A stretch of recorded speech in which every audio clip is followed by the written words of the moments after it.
You're listening to Living Podcariously, bringing you real men's perspectives, unfiltered, unapologetic, and uncensored. Recorded live in the Living Podcariously studio in world-famous Cocoa Beach, Florida.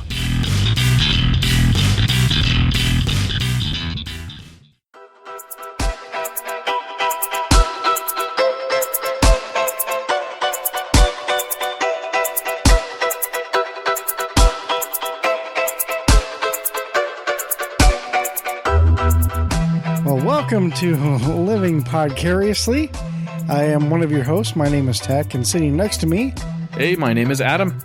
And welcome to the show. This is episode number 6. Oh, yeah. Oh, yeah. Well, first thing I want to do, starting off the show today, Adam, I wanted to thank you for stopping by the studio at Tain't Funny at the other podcast. Man, that was a lot of fun, dude. I think you guys had me up there. It helped to record, I think, 3 of your guys' episodes up there. Or is that Cloak and Mirror? Cloak and Shadows? No. Cloak and Dagger? Cloak and... Smoke and Mirrors. Smoke and Mirrors? I was close. No, there's no Smoke and Mirrors. We pretty much tell you. And Jimmy always makes the same joke every single time. Yep. God, I haven't talked to you guys in a long time, since last week, even though it's just only minutes between each episode. No, that was fun. I think the only person I didn't get to sit on was Eric's, because you guys had already recorded. I didn't get to sit on Eric's, but I sat in with your episode, Jimmy's episode, and Johnny's episode. And yeah, dude, that was a lot of fun. Thank you for having me up there. Oh, no. Tach, so for listeners, Tach Studio has got, so in my studio, it's pretty straightforward. I mean, think of it like a man's den. I've got a surfboard that's in one corner. I've got one guitar that was my grandfather's from when he was, 20. I've got some sound dampeners and some chairs and couches and shit like that.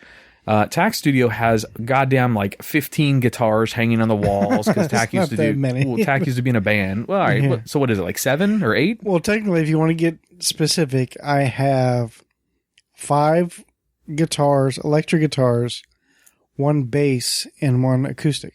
So 7. Okay, 7 guitars hanging on his walls, and then so similarly, Tach's a sound engineer. He went to school for this shit, sound and video productions and editing and stuff like that. And in my studio, our studio here at Living Podcariously, I've got 2 mixers, a couple mic stands, nothing that's too elaborate. It's nice and they're good quality shit, but it's nothing too elaborate. Tach's got rack mounted compressors, rack mounted recorder, this giant fucking 20 port mixer board, just crazy setup. This is a little behind the scenes stuff for us. I do a lot of my editing in post, so the intro music that you hear isn't necessarily a recording at the beginning of the show when we're talking. I just do all that stuff in post. Tax was pretty cool. He was doing all that shit live on the fly like a real radio station, which was pretty cool. Yeah, I like doing that. We did a couple episodes where I edited the music later, but I really like the live of it. I like listening to the show and listening to the music and then doing it all live. Yeah, I agree. Hopefully we can get some product integration sponsors in here and they can donate some higher end equipment like what you've got, so I can start doing that stuff with us here as well. Right. My phone is vibrating. But anyway, so hopefully we can get some better equipment in here, kind of like you guys have it there. But I was really impressed. Yeah. I had a good time. You guys hit some pretty cool topics. So if you guys do like I do, I strive to find good podcasts to listen to. Obviously, when you get past the big stars like the Adam Carolla's and Jimmy Kimmel's or Mark Maron, whoever out there is podcasting, when you get past those, you're looking for more focused podcasts on what you like to listen to. And Tain't Funny is comic books, media, movies, music, television, movies, everything you can imagine in media. That's pretty much the topics of conversations that they have. So I had a good time. Talked about some comic books, heroes of mine when I was a kid, and what kind of movies I'm into and shit like that. Had a good time. And got my chance to poke fun at Tach. It's weird in your studio, in the Tain't Funny studio. Yeah. It's like a contagious effect. Everybody picks on Tach, and I thought it was just that group of people, but when I was there, I started doing it too. I don't understand how it happened. It just kind of did. But yeah, it's just it's a nice little social experiment, kind of like what we talked about. That's a good point. Oh wait, was that on Twisted 10? Was that Living Podcariously? How many podcasts do we produce? I don't know. They all run together now. Yeah, they do. So when do those episodes come out that folks can listen to? To include Eric's, I mean his as well, but Eric's episode will be tomorrow. By the time this is out, it's already out. They release every Tuesday, so okay, once a week. Tuesdays. I try to release every day, if you know what I mean. Yeah. Oh, no, I do that, but hopefully one day I'll have a girl. You'll have a reciprocating partner. Yeah. But your first episode will be on next Tuesday. I believe that's the 22nd. All right, cool. Let me just double check it. Yeah, the 22nd. And then the next two subsequent Tuesdays after that. So if you guys are looking for more content, you like this type of genre of podcast, go download Taint Funny. It's the exact same stuff. It might not have as many, dick and vagina references as Living Podcariously, but it's right up the same level of comedy. Yep. Oh, cool. Cool. So, do you know what today is? Recording day is Monday. But other than that, no, not really. Well, it's actually today is 2 days, really. Because today is March 14th. Okay. Which is also known as Man's Valentine's Day or Steak and Blowjob Day. Really? Yes. You have a little gift over there in the corner. Is that for me? Are you going to give me a steak and a blowjob tag? Is that what's going on here? I wrapped the blowjob. So today is International Steak and Blowjob Day. Yes, it's otherwise known as Man's Valentine's Day. Hang on just a second. Hey, Andrew, got some news for you. I'm just kidding. Just going to come in here. And also, it's Pie Day. So don't forget to eat your pie with your steak. So Pie Day. 3/14. March 14th. March 14th. 3.14. That's right. I like last year's. We kind of talked about this earlier. I like last year's Pi Day better. So the pi is 3.14159. Mm-hmm. Well, how they say it's Pi Day this year is you average that 1.159 up into 16, so it's 3.1416. Well, last year it was more accurate, 3.1415, and then the next three characters were the time, 9 in the morning. Mm-hmm. But hey, it's semantic, cool. really. It's kind of like May the 4th. Too. So you eat steak, you get a blowjob, and then you also eat pie on today's day. Yes. Okay. Eat your girl's pie. I like it. So so March 14th every year is International Pie Day. Is that the idea behind it? As well as Steak and Blowjob Day. As well as Steak and Blowjob Day. It's just a great day all around, all really. Right. Our female listeners out there, hook your boys up. Even look, that is a gift that even if it comes in belated, it's an okay gift to give belated. I'm just saying, like a belated Valentine's Day kind of makes you look like a douche. It's better than nothing, but giving your girl a belated Valentine's Day card or a birthday card or something after the fact, and she kind of is, well, girls, we will not get upset with a belated steak and blowjob day. All right? That just is not ever going to happen.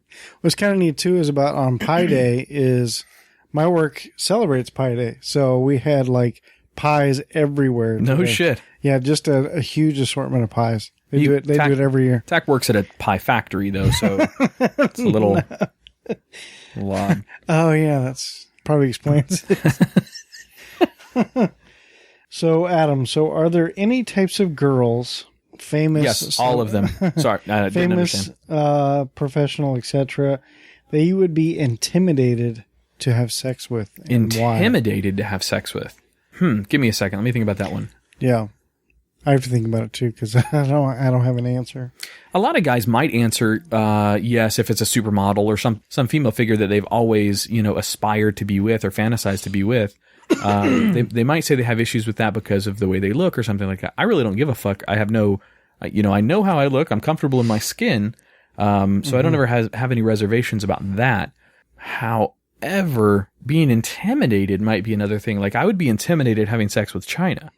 All right, the wrestler. Oh my god, because her cock is bigger than mine. Yeah, she's got a big old hanging banana down there. Jokes aside, that's a real thing. Go look up porn for China with her sex tapes released. It's quite interesting. She's got a pinky sticking out.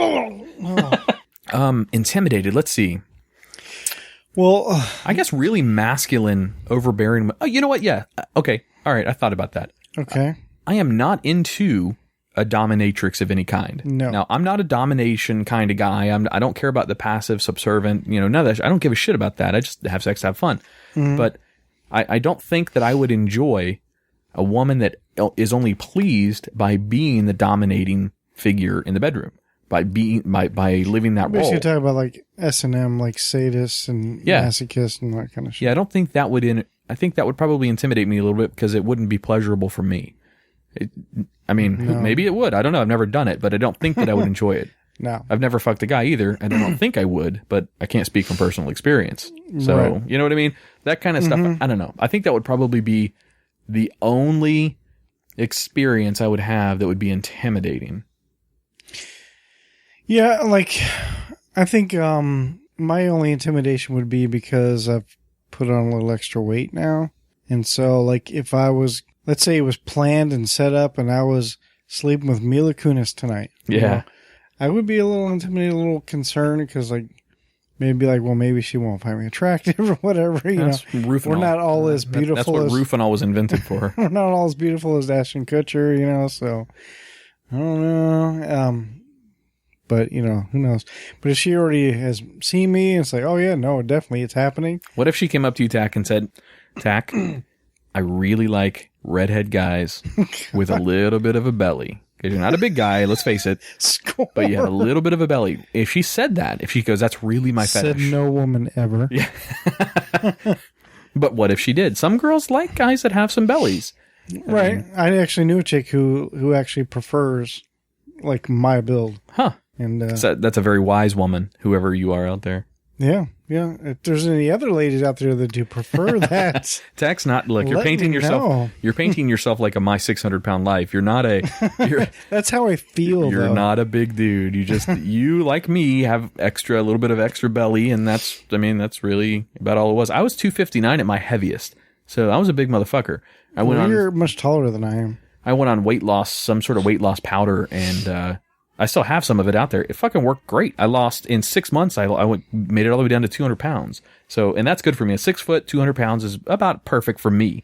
I don't want to be skin and bones where, fucking doctors say to be healthy, you need to be at 6 foot, you need to be like 179. Right. Fuck that. If I was 179 pounds, there would be nothing of me. It would be all skin and bones. Right. So my ideal weight is between 190 and 205. That's ideal for me. That's a good spot for me. And I could lose 10 pounds taking a good healthy shit one day. So, give me that buffer space and I'm comfortable there. Gotcha. I've gained some weight since then though. I'm back up 210 or something like that now. Yeah, it sucks.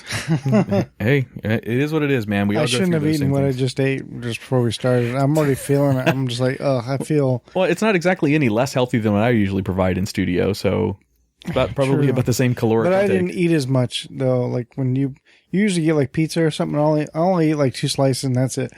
But I just fucking went through a drive-through and that's not good. Tach just sat down in my living room and all but inhaled some fast food. It was.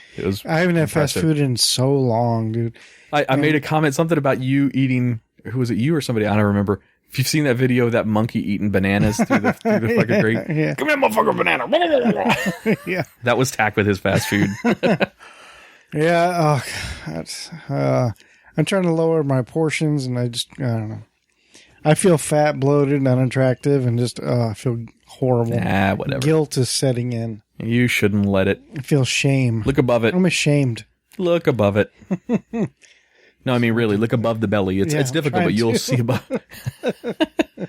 Okay, so let's see here. Hey, I guess we didn't exactly introduce. We don't. It's just Tach and I this week. We don't have any guests in here with us, which is for us kind of therapeutic and kind of nice because it's just us.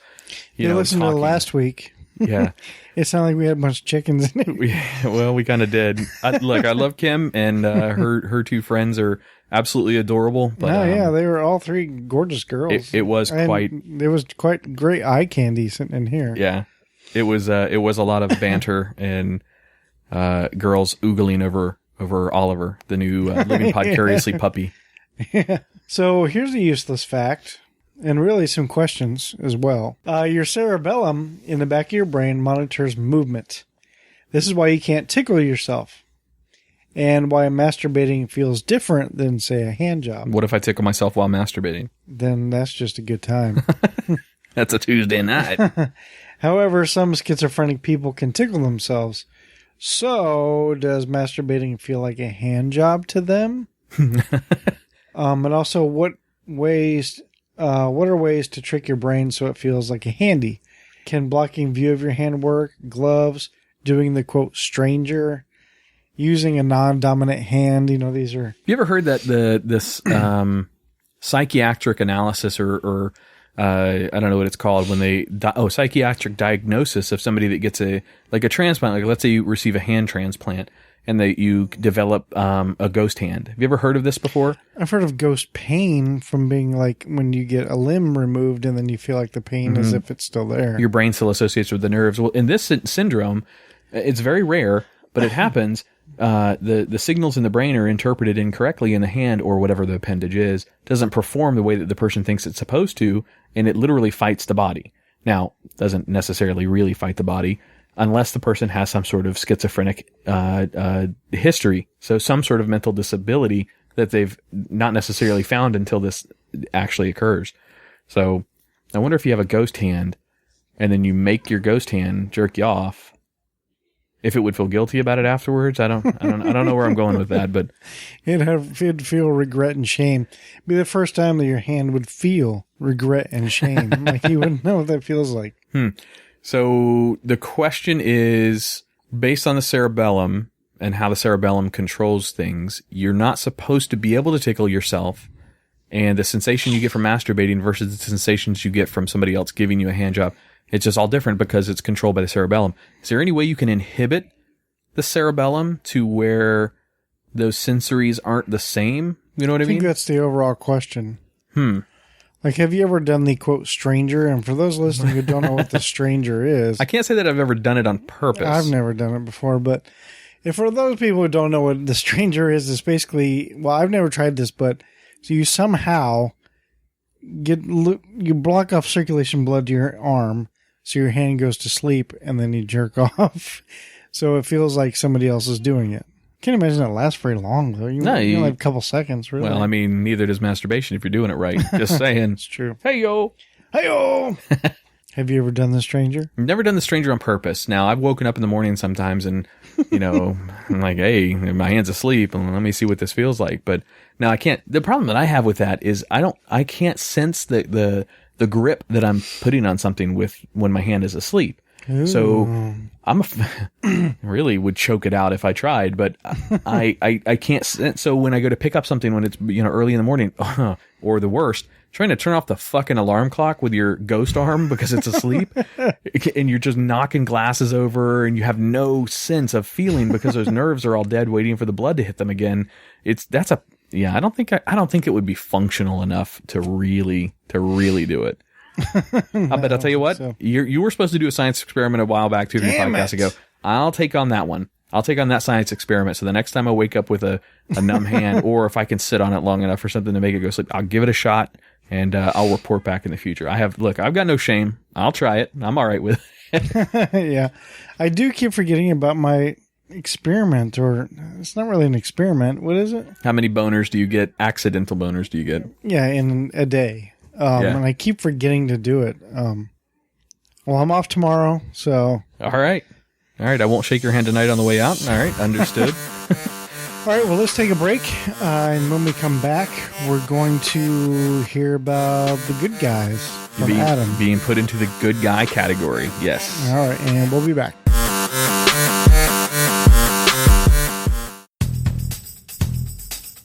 Check out our new sponsor, Last Drop Vape. They make a premium e-liquid line that is simply fantastic. I vape a lot and use Last Drop Vape's blueberry and strawberry cream. They also have a chocolate that is spot on. All of Last Drop Vape's premium e-liquids are proudly made in the USA. Their e-juice is bottled in a clean, certified, laboratory used in 100% FDA compliant machinery, meeting AEMSA standards and future FDA regulations. Visit them at lastdropvape.com or on Facebook at facebook.com/lastdropvape. If you are interested in becoming a distributor, you can contact them at their website under the wholesaler section.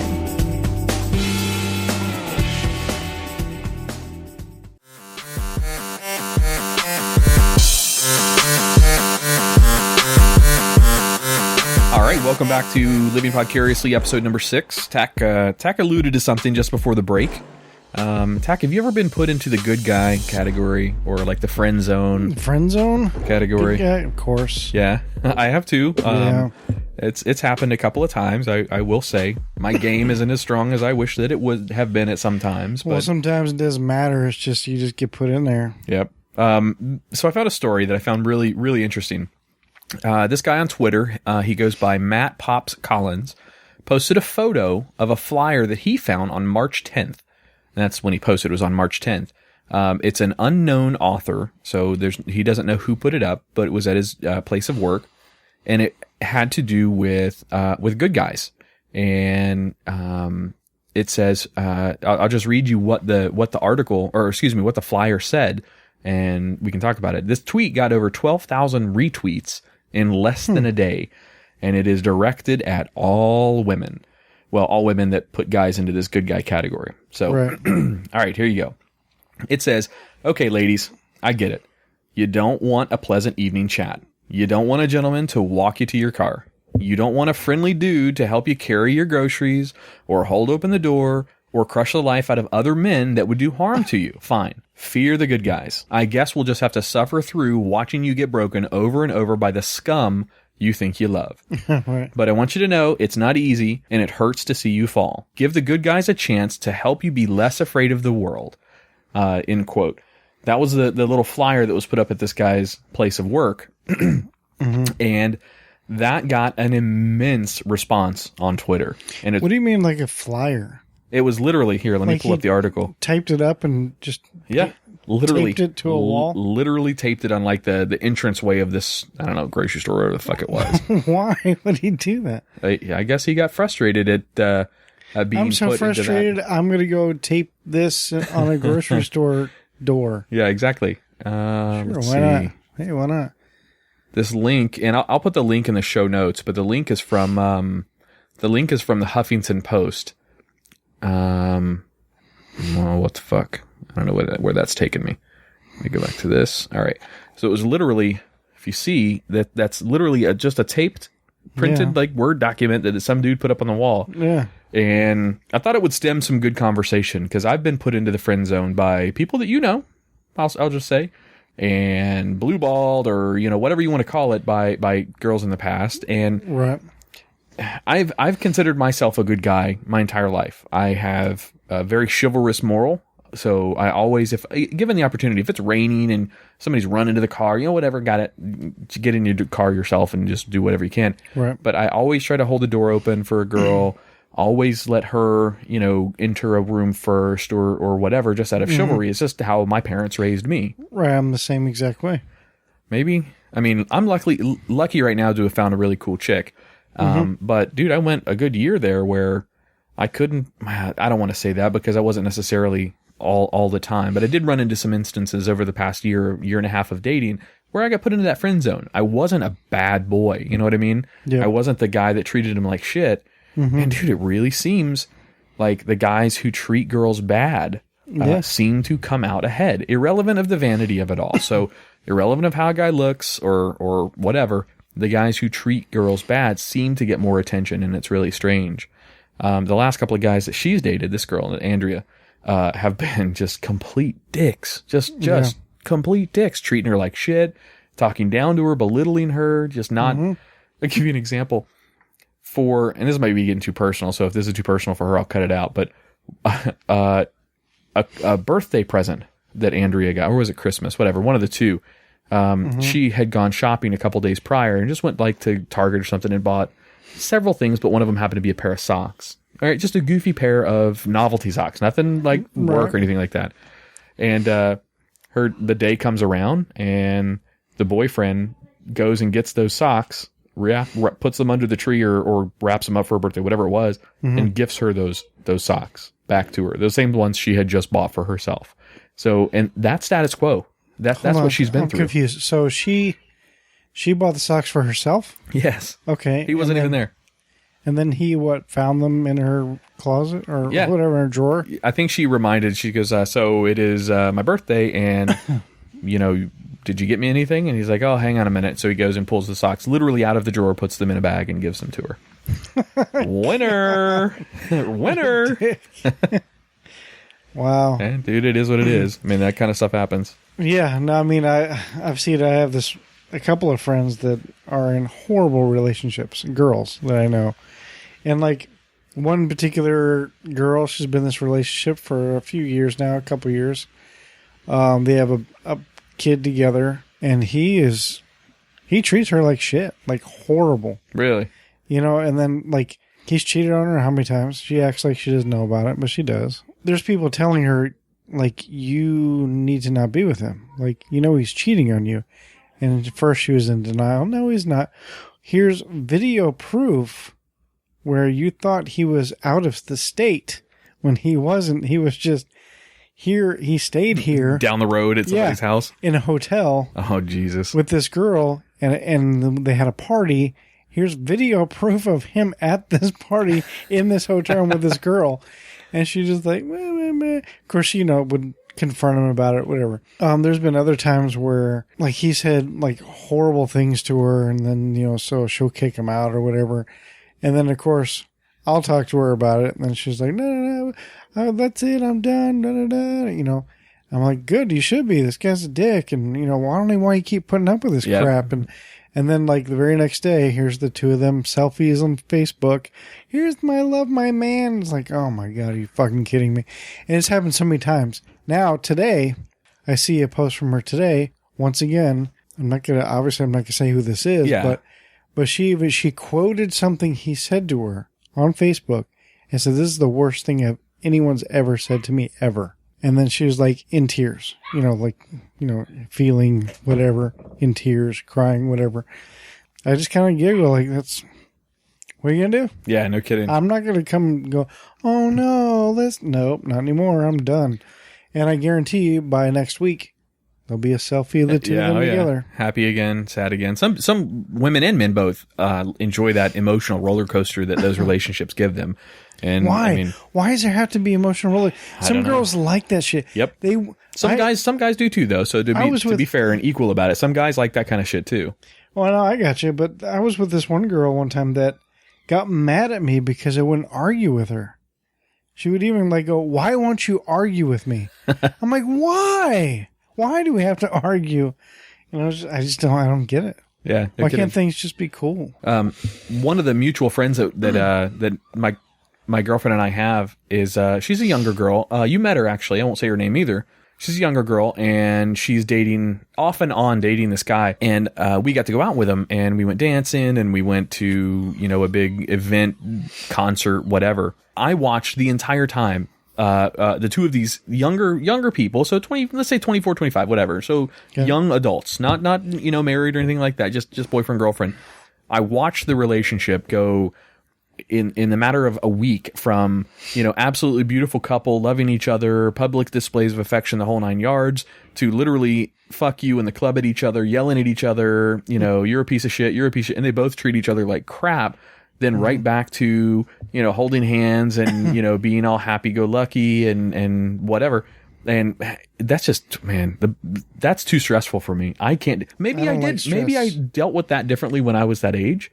But it's just, to me, I'm too old to put up with that kind of experience for very long. Right. It's, if a person shows me that that's the type of person that they want to be, I'm out. I don't care what benefits are in that relationship. I'm out. Oh, speaking of the couple I was referring to, you know what he does to her when they're out with friends? Anal. No, I'm just kidding. You know what he does to her when they're out with friends? What? I don't know, because he won't take her out anywhere. Really? And she's not allowed to go. Very controlling. So when he goes, I'm going out with my friends, well, can I go? No. Yeah. Well, where are you going? I'm just going out. Yeah. I'll be back when I get back. That's too much shadiness for me, man. Right. So, all right. So, girls, give your good guys a chance. Please. You're missing out on something that could be great. I mean, I'm not saying for me or him or, I get you that there's probably some dopey dude that is drooling all over you and maybe a little creepy. I gotcha. I'm not saying give that guy a chance, but not the creepo, but the good guy. The guy that, all right, so here's a good example. The guy that maybe you work with or you have mutual friendships with that you've noticed in the past maybe is a funny guy or, does polite things and is very nice, but he never comes forward and, takes that challenge, that initiative to ask you out. I guarantee you he likes you. He's just nervous to do it, or he doesn't think that you're available or something. Give that guy a chance. Please give him that chance. And I think it's kind of funny, too. There's a girl, friend of mine on Facebook who posted just like this. why are there no good guys anymore, or something like that, you know? And then, of course, there's a thread like that lasts forever of all the dudes going, what are you talking about? It's only because you treat them like shit and you push them aside. And then, you know, it's like, how come guys don't do this, don't do that? And then the other guys are commenting, so I decided to comment too. I'm like, they are literally everywhere. Every single one of my guy friends is exactly like this. Yep. All of my guy friends are all very chivalrous, polite, nice guys, no criminal records, all treat their women perfectly. I don't have a single friend of mine that's I consider a close friend that is horrible to their girlfriend or wife. Actually, you just stemmed something for me. When you start a new relationship with a girl, if she asks for your driver's license number, what does that tell you? What does that make you think? I've never had that happen before. It happened to me. Why? Well, and she was honest about it, and I told her, I said, look, I have nothing to hide, but why do you want my driver's? She goes, well, I'm going to run a background check on you. And I'm like, well, care. That's, I mean, good on you for protecting yourself. I guess it's better than your social. Well, look, if somebody can take my social and fuck it up any worse, they're a damn magician. I hope that my credit gets hijacked. That way they can improve it for me. Right? Ain't nobody going to get anything on mine. No, I'm just kidding. No, but yeah, the girl asked me for my driver's license number, so I gave it to her, and I told her, I said, look, I've held government clearances since 2002. I'm squeaky clean as they come. So I have too. I've had government clearances. Yep. So I have nothing to hide. So all right. Let's talk workplace again for just a second, Tach. Okay. Have you ever slept on your job? Have you ever been busted or not sleeping in the workplace? I have slept on the job. Yes. Yeah, I have too. I've got a couple stories, and this is I'll go into the story that I found that I want to talk about here in just a second. But back I don't remember how old I was, but I was working in a little network room. All right, so I ran a server operations room, so I had managed servers and networking equipment and all this shit in this little room. And, you were in the room with the servers? Yeah, I was actually in the. So it was probably like what, 62 degrees? Yeah, it was fucking cold, but I like it cold. No, that's what I'm saying. I keep my house at 70 year round. Especially when you get a nice breeze on. Yep. Put me right out, man. Well, and the door was siphon and magnetically locked, so you couldn't just walk in the room. It took a lot to open up the fucking door. And it was on my desk. Like fan noise too? Yeah, nonstop. White noise, nonstop. Yeah, I would be fucking gone. Well, I started a really bad habit at this job, and I'm glad that I broke it, but I started a really bad habit to where I would come in the room and turn the light on, and that's typically how people knew that I was in there, was when the light was on. But I would go in there and go to sleep because I was either hungover or maybe still drunk from the night before or something. Well, I would take the little Post-it notes, because it was bright lights in the server room. I'd take these Post-it notes and literally post them to my just above my eyes. So when I closed them, it completely created a little shade over my eyes. And then, but the funny part is when I opened them, they would open up with my eyes because it was right on my eyelid part. What the fuck is wrong? Well, when I heard somebody trying to come in the door, sunglasses. Yeah. Well, I mean, yeah, but look, I was drunk or young or hungover, or I don't know what we want to say, but that worked better than the sunglasses for whatever reason. But yeah, that I used to sleep on that job. I also, so this is when I worked out in another part of Florida.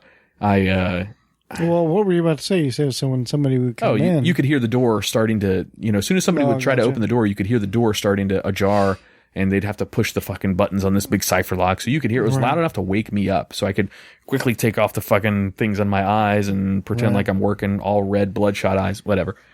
This other place I worked at out in the other side of the state, they had placed me on a night shift. It was a rotating shift of employees. And they placed me on a night shift just because it was my turn. And it was literally just watching monitors or these screens all night long just to see if some alert was to come up or if something was to happen. Yeah, that sounds familiar. Yeah. You had audible alerts plus visual alerts and whatever. And yeah, dude, it was everything I could do but fall asleep in that fucking place.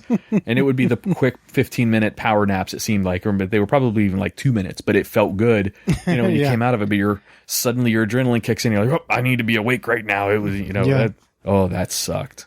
But all right, so have you ever fallen asleep in a place like that? I have not going to go into too much into detail, but because I am in security industry, I haven't always been security.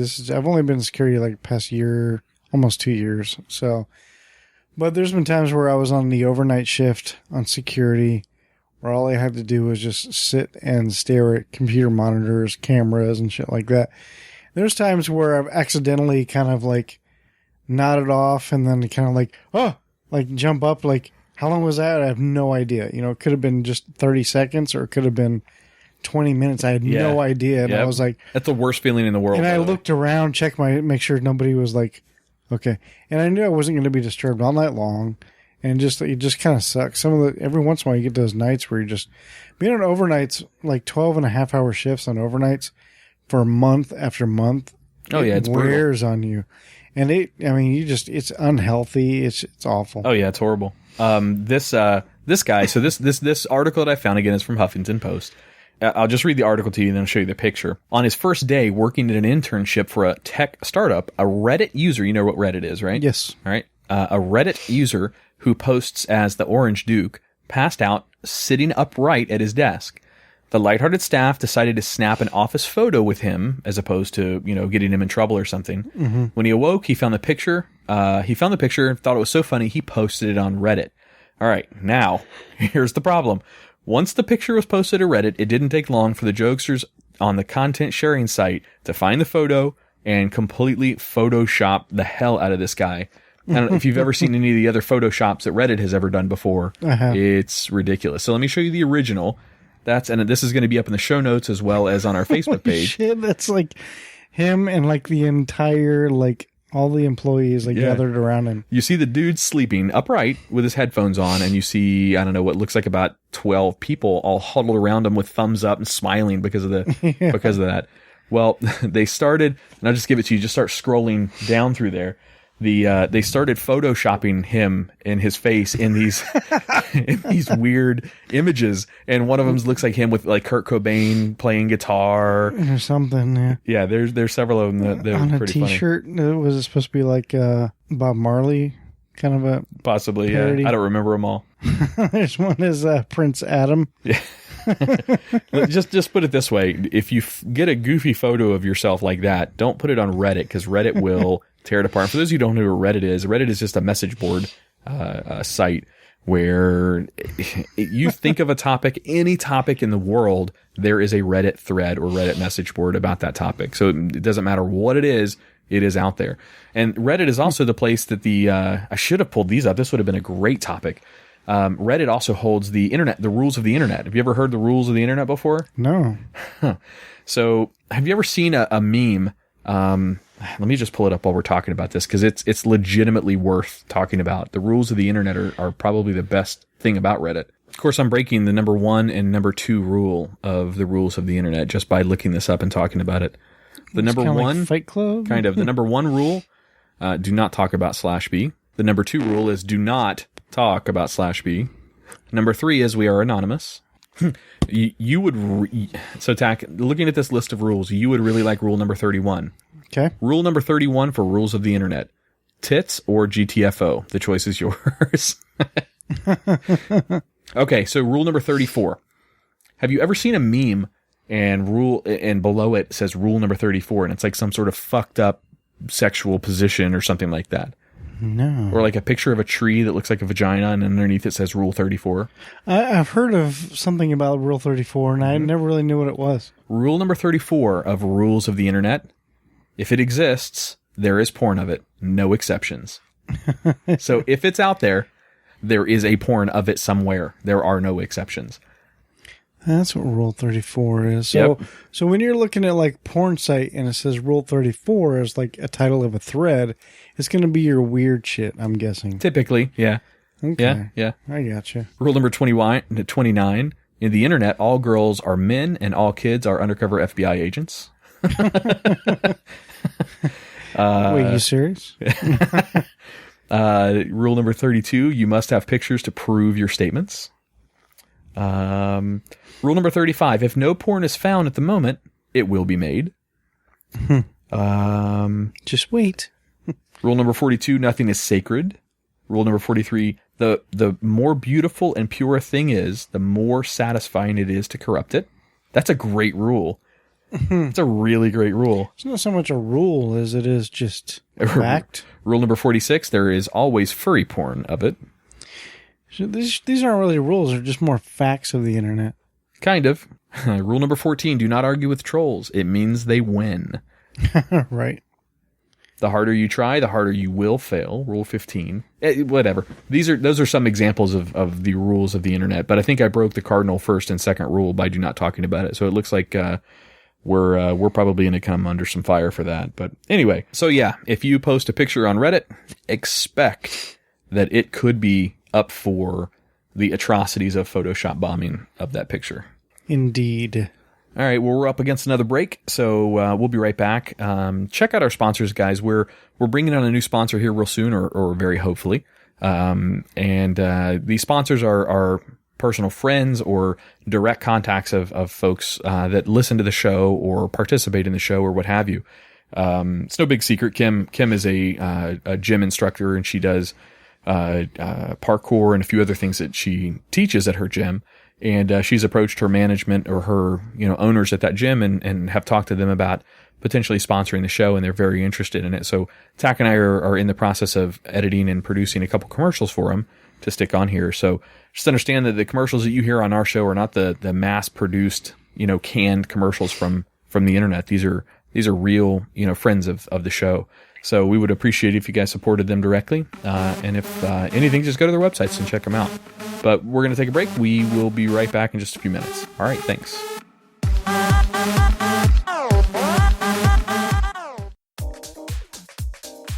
Introducing Rave in a Box. your single online stop for all of your rave and festival goodies. Rave in a Box sells and ships all of your rave and glow toys, along with flow arts, gloves, diffraction glasses, and more. Their simple-to-use shopping cart and standard 2-day shipping will have your products in your hands just in time for your next performance. Visit them at raveinabox.com, also Facebook and Instagram by searching Rave in a Box. Peering into the inner thoughts and expressions of men.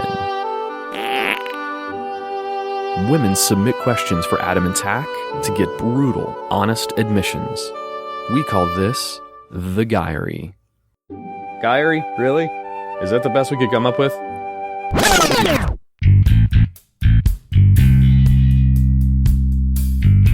All right, Tach, so this week we had 5 questions submitted to us. Last week was a little bit of fun because we had live in-studio Guy-a-ry segment, but this week it's good old faithful traditional, just you and I reading some emails. Dear Guy-a-ry. All right, so let's get right into it. Let's start off with two girls that don't want to give their age, so we'll do those two first. Okay. All right, Tach. Is there a difference in how vaginas feel? Now, she put a comment in here, obviously other than tightness. That's the stereotypical difference between vaginas, loose or not loose or whatever. But in your opinion, is there a difference in how a vagina feels to a guy? Well, tightness, definitely. But I guess that's pretty obvious. Yep. I don't know if this is considered tightness. It probably is, but some of them feel like there's a little more like depth or room. Are you going to do it? You're going there? What? Hot dog in a hallway kind of? No. Yeah. Like, it seems like the tightness is probably about the same, but then some of them feel like you're going into a tight space and then to a cave. Yeah. Like a huge room. Yeah. Well, how almost like it's shaped like, like teardropped, I guess. A teardrop? Yeah. You know what I mean? And some of them are just like more like a beaker, Yeah.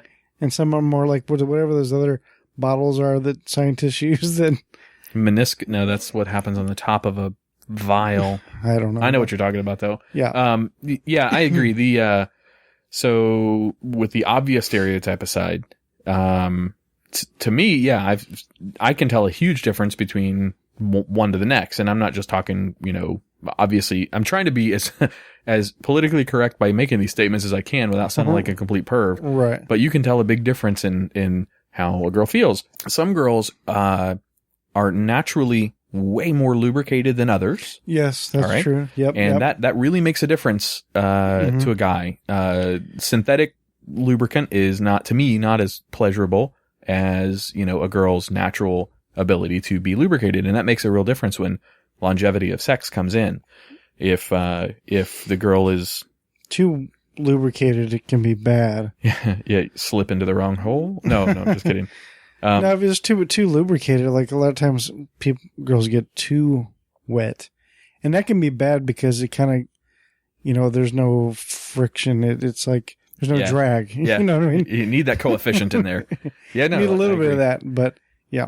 Yeah, agreed. There's just like with any type of skin on any part of the body, some people's skin is more taut, more tight, more whatever. So one of the most sensitive places on a man's body is the head of his penis, without any question. It's that way for a reason. For me, it's on the bottom of the head. Yeah, well, it's that for a reason. It's so during sexual intercourse, it's more stimulating and produces the effect that nature has designed for us to have.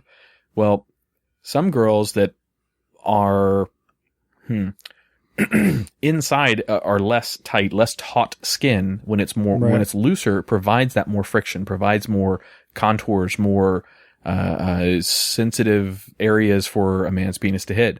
And I've definitely been able to tell a difference in the past on the different types or different vaginas. It makes me sound like a complete douche saying it, but whatever. No, it doesn't.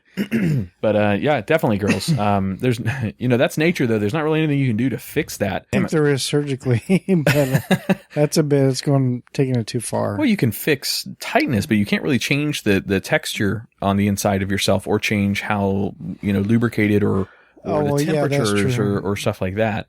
So, and besides, it all kind of feels about the same through a condom if you use a condom, so it doesn't really matter. Tach just threw up in his mouth a little bit. No, it's just condoms are just awful. They help certain things though. Just saying. No, I got you. I hear you. If you're here, here's a tip for the guys out there. If you're a guy and you're a premature kind of guy, use some of those thick condoms, and you will suddenly become a stud in the bedroom. Right. All right, so let's move on to the next question. Good question, submitter. Next question. Submitted anonymously. She didn't want to give her age. Do guys know... this is a funny question I read earlier. All right, so do guys know that when they wear sweatpants or some bathing suits, the outline of their junk is completely visible? And the follow-up to that is, do you give a shit? It's what now? So when you wear... So when you're wearing a pair of sweatpants, and I don't even own a pair of sweatpants. I own a ton of baggies. Forget about sweatpants. Go back to the swimsuit one. Yeah. Your junk is completely visible. The outline, you mean like when you get out of the pool?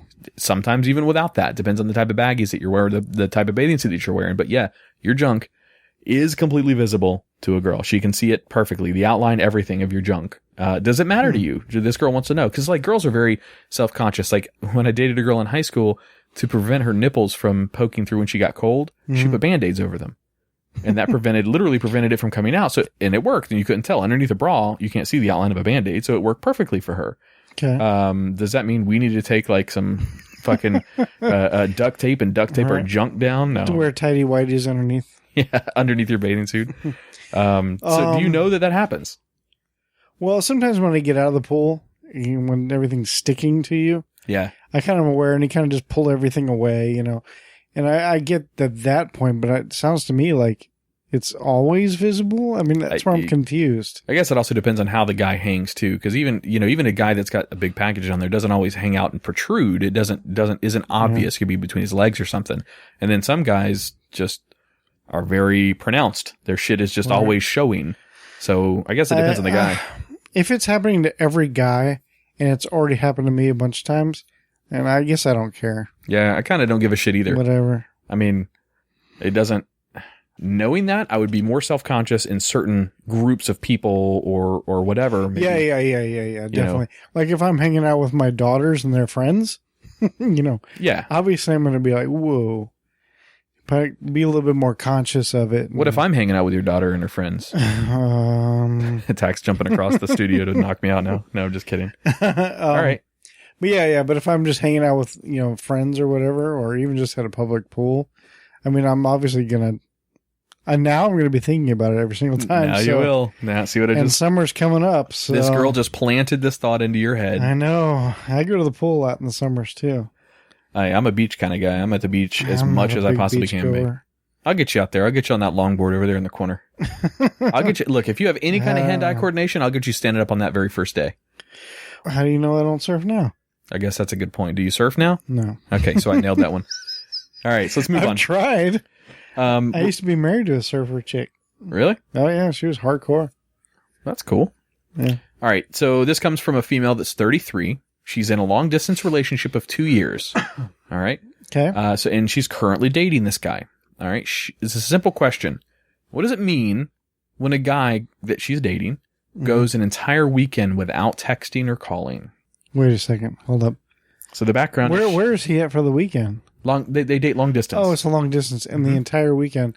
Okay, first of all, we can only assume that he works business hours. Yeah, there's some assumptions in there. The assumption is that he is or should be texting or calling her on the weekend since they're in a relationship. So the assumption is that he has the free time to be able to do that action. So maybe weekends just really means like days off. Okay.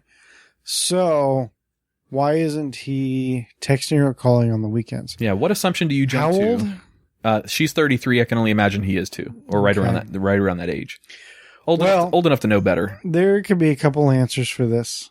Now, once again, this is just our opinions. This doesn't mean, you know, don't jump to any conclusions just yet because we don't know this guy. He's gay. No, I'm just kidding.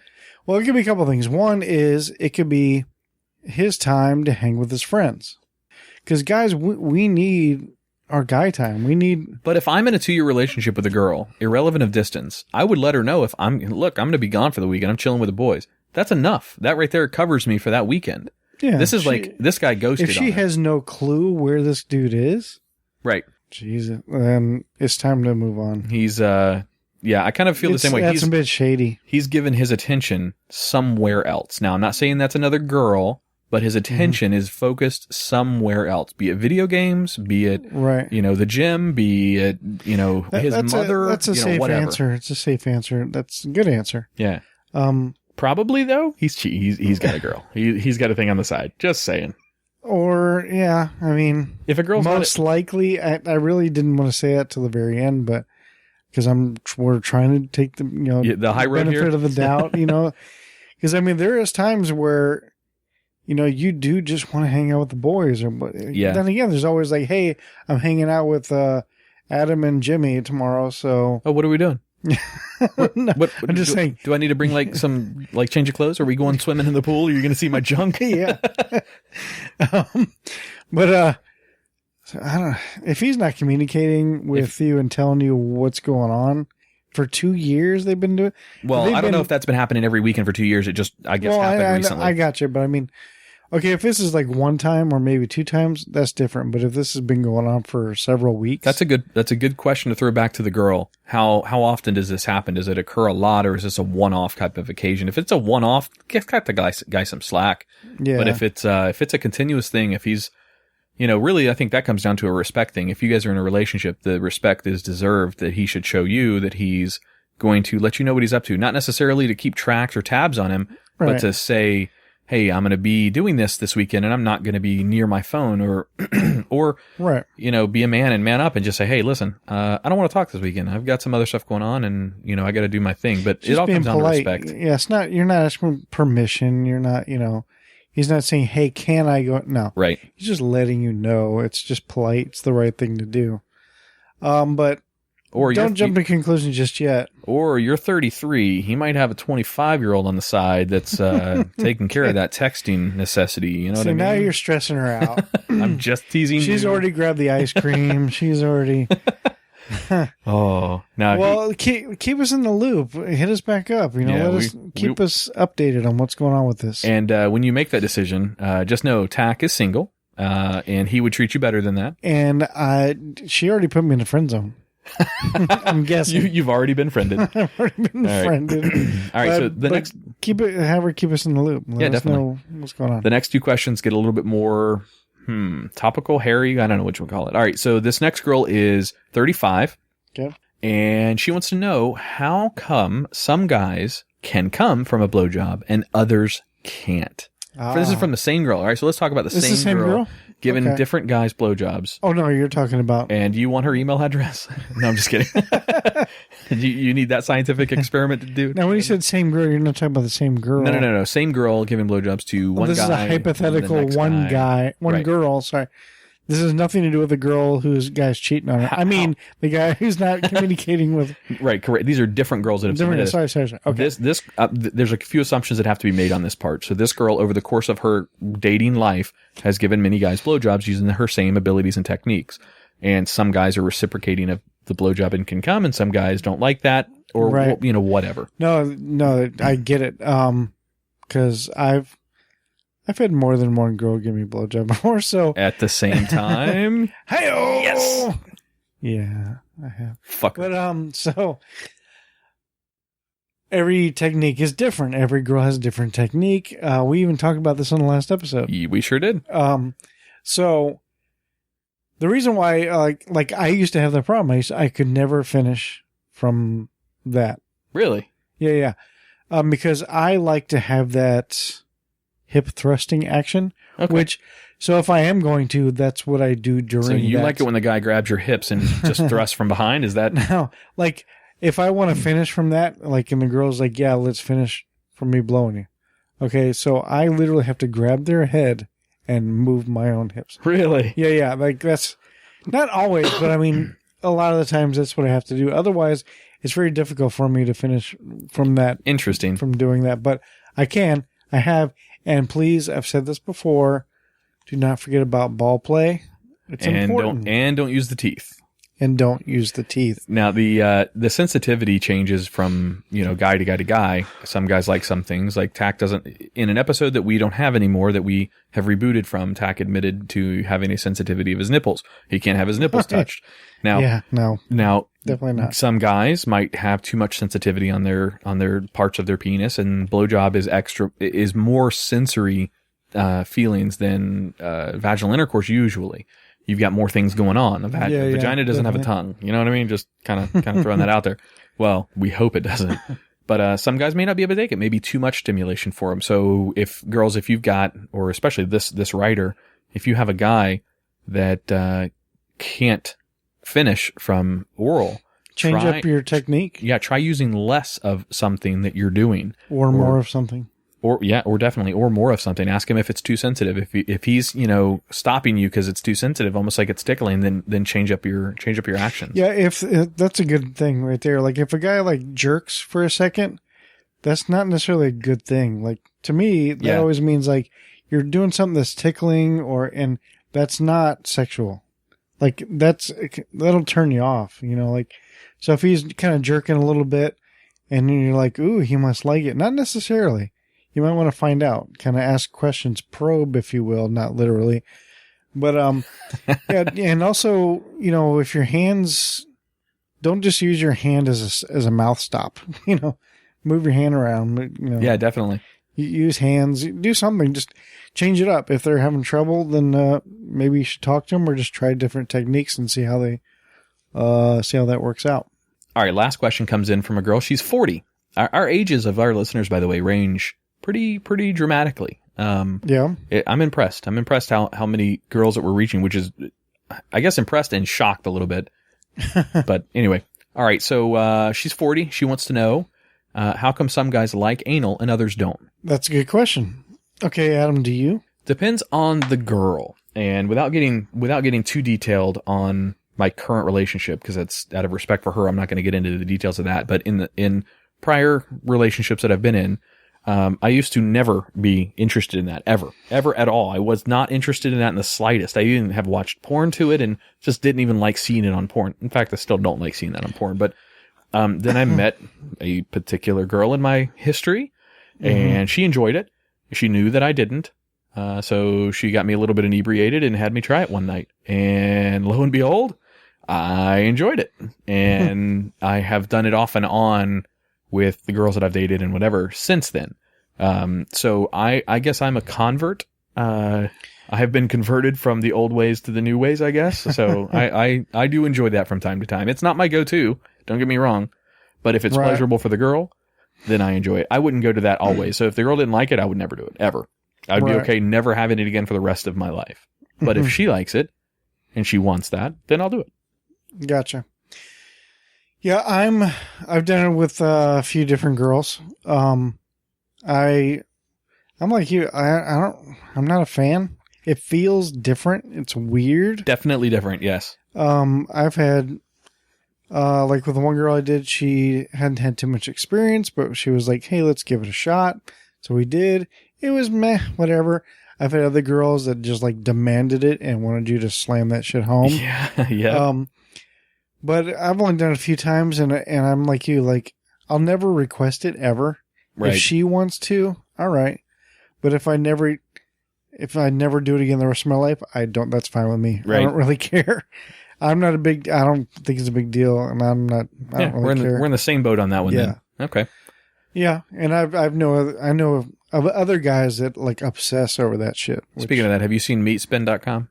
What is it? Meatspin.com? No, but it sounds when you get home, just pull it up on your phone, meatspin.com. It has to do with anal, But yeah, I'm like you too. Like if you're watching porn and they start doing anal, like nah, I skip over it. I don't care about watching anal. Listeners don't go to that site at work. Just saying. Right. That's all the questions I had for the Guy-a-ry this week. It was a slower week. Last week we did an hour. Well, not quite that long on the Guy-a-ry because we had so many questions from the girls in studio. Yeah. But that was a special in studio. It was a very special. It was a Guy-a-ry live edition. Yeah. I enjoyed that. That was a lot of fun. We'll have to get some Kim and some of her friends back in here to do that again. Yeah. She's got some hotties for friends. Yeah, she does. A lot of her friends are really cute. Damn. Start going out with this, Tach. All right, guys. Well, that's the end of the episode. We appreciate you guys listening to episode 6, right? Yeah. 6? This is 6. We did 4 and 5 last week combined with the girls in studio because they talked too damn much. No, I'm kidding. No, it was fun. We had a lot of fun in here. Good times. Is there anything else you want to add, Adam? No, man. I think we're good for this week. We've got the post-production work to do on the Twisted 10, so that's going to take up a little bit of my editing time. Yeah. So that's an upcoming podcast to look out there for. It's called the Twisted 10, also with me and Adam as well. That should be up now? I don't.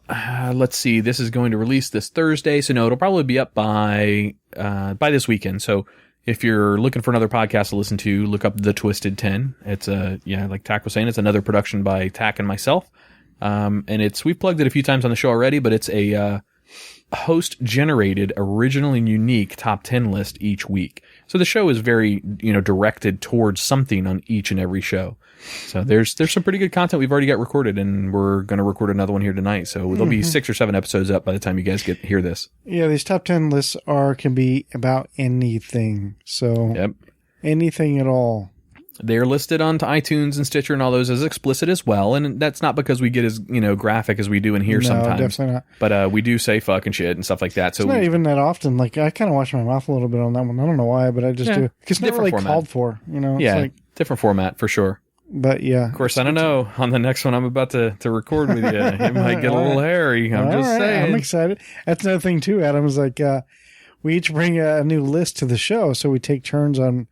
I'll bring a list, and eventually we will have guests that will come with their own list.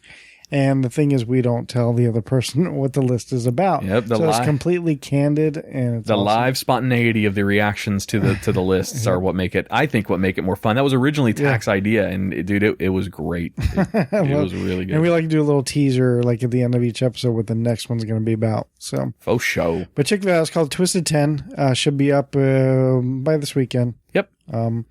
And I think that is it. Be sure to stick around at the end of this because Adam sat down with our good friend Trey, who's a fan of the show and also just a listener and a good friend of ours. And a fucking stud. The dude's 6'7", and he's like a real American kind of guy. He's he's younger than Tach and myself. He's, I don't know, maybe 27, 28, something like that. He's into the manly kind of shit, like guns and martial arts and... I was down at a buddy's house down in, south of here, and I might have been a little bit tipsy, and Trey was trying to teach me. He had, somebody had gifted him these, or maybe he bought it, I don't know, these really expensive, authentic sais. You know what sais are? The weapons? I think Michelangelo? No, which Ninja Turtle had sais? I don't fucking know. Well, whatever. It's the weapon that looks like it's got a point on it, and then it's got like kind of like a trident almost. Yeah, exactly. Yeah. Okay. But they're not for. I mean, you could puncture, but they're more for defense and blocking swords and breaking swords. That's what See, I didn't know that. I never really thought about what the hell those were for. He tried to show me some techniques on how to hold and use a sai. And Spell it. I don't sai. S-A-I. I really have no idea. Oh, I don't know if it was like a P-S-Y kind of a thing or what. No clue. The P is silent. But anyway, he talks about some of his weapons and stuff like that. So I do an interview with him at the end of this show is where I'll insert it. And he's a cool dude, man. He's a good listener, good friend of the show, and a listener of the show as well. So I wanted to get him in here, Tach, when you were here, but he was down from Georgia, so we could only get him in for a limited time. Yeah, no, it's cool. All right, guys, we appreciate you listening to this week's episode. And once again, my name is Tach. And this is Adam. And you guys have a great night. Thanks for listening. We've got a very special in-studio interview. It's our good friend and listener of the podcast, Trey. How you doing, man? I'm good, man. Thanks for having me. Trey's for the listeners. Trey's about 6'6", 6'7". 6'7". In our little studio in here, he doesn't exactly fit on our couch, but I guess we'll make it do. The world's not made for us. So you're looking a little bit hungover this morning, Trey. How you feeling, buddy? I'm good. Still standing. You guys got to go out to breakfast. That's not fair. I slept in and I don't know. Breakfast, sleeping in. I guess that is about six or one half dozen the other. Andrea, by the way, was still inebriated when she headed into work this morning. She had to drive us to breakfast. Who? Kim did? Kim. Yeah. Were you the most sober of all of them, Kim? Yeah. Okay. She got up. She got, of course, movie star gorgeous. Yeah. And the rest of us are still running around with our hair standing on edge. How the fuck do girls do that? When a guy wakes up, he's got like a testicle hanging out. He's got hair that's, gone for days. Girls roll over in bed when they're still asleep and they look beautiful. I don't understand how they do that. I think it's just their hair's longer so they don't end up with that Kramer hair first thing in the morning. Well, cool, dude. Thank you for coming down. So you're down from Georgia. What part of Georgia do you live in? Warner Robins. Warner Robins. I got some relatives that live in, I don't know, what's the Mexican part of Atlanta called? I mean, Atlanta is just There's a Hispanic like region. There's also an Asian part of it. Yeah, like, I've noticed. I tried to get directions and couldn't do it. So I stopped at a mall, 2-story legit mall. Nobody spoke English. You're in Little China. Well, and again, I'm 6.5 feet tall. Godzilla. Well, I stop in, and the only the only person that speaks English is a 9-year-old girl. So she is translating to her 9 million-year-old grandmother, so I can get directions to get out of wherever I am. And I swear, it had to be the most awkward thing. So did you somehow leave with a mogwai when you left that part of? I'm not sure what a mogwai is. Man, I feel fucking old in here. Gremlins, the little mogwai. Oh, no, I wish. Did you see some old man with a great big wiry mustache selling little animals in the side of a shop somewhere that you can't identify? I went into a apparently Asian Macy's because, again, nobody. Norcross, that's the area right outside of Atlanta that my relatives live. Okay. You know where Norcross is? It's all Hispanic. It's ridiculous. I've got some relatives who live in Buckhead, which is beautiful. Yeah, that place is so expensive. It's like $12 a beer up there. It's ridiculous. And then from one extreme to the other, from Buckhead to Norcross, which is, don't get me wrong, it's beautiful land, but very, very ethnic and culturalized in those areas, that's for sure. But anyway, so let's get a little bit of background on who Trey is. Trey is I guess you're never really a former Marine. You're just a Marine, no longer enlisted. You're always a Marine, right? It's however you want to do it. I consider me in the Marine Corps to have gotten a divorce because I don't want to call her and I don't want her calling me. Okay. I saw something online that sums it up. It's like, once a Marine, once is enough. Because when you have a 27% retention rate, obviously it's a broken system and somebody needs to fix it. Where'd you go? Where did being in the Marine Corps take you? I enlisted out of, the little MEP station there and went to Parris Island. Was actually our sister thing because men and women are split up. It's not like the Army to where everybody's the same and all sorts of shenanigans go on when the lights are out. Yeah. It's you and 90 dudes for 3 months.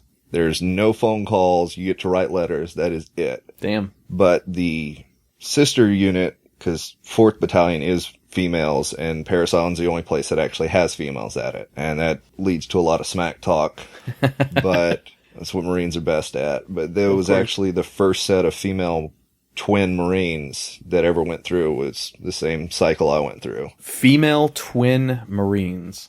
Yes. Huh. The house twins. Interesting. If I remember right. That was, 8 years ago? I don't know whether to be turned on or scared. That's They definitely could do both. Badasses? I mean, I'm not really afraid of much, but I mean, they're cute as hell. Well, and you offer a different perspective than most guys. Most guys aren't 6'6", 6'7", and familiar with self-defense skills and martial arts and things like that. So you offer a different perspective than most guys. That's for sure. I've actually started teaching a lot of the self-defense stuff because apparently most people have no idea how to fight.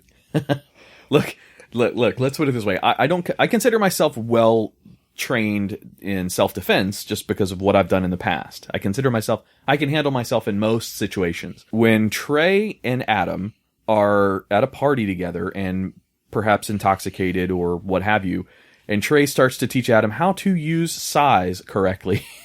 Listen, I don't know if you remember that last night. Of course. You were showing me how to hold and how to strike. Yeah, no. Look, 0 of that was retained, or I'm sure 0 of it looked like I was executing those commands correctly, but I've got them in the car if you want a refresher course. Oh, God. That I want to get, so I do want to learn some weapons training, but I think what I'm going to go back and learn when I start actually getting into martial arts is staff. I really want to learn staff. That's fun to me. That looks fun.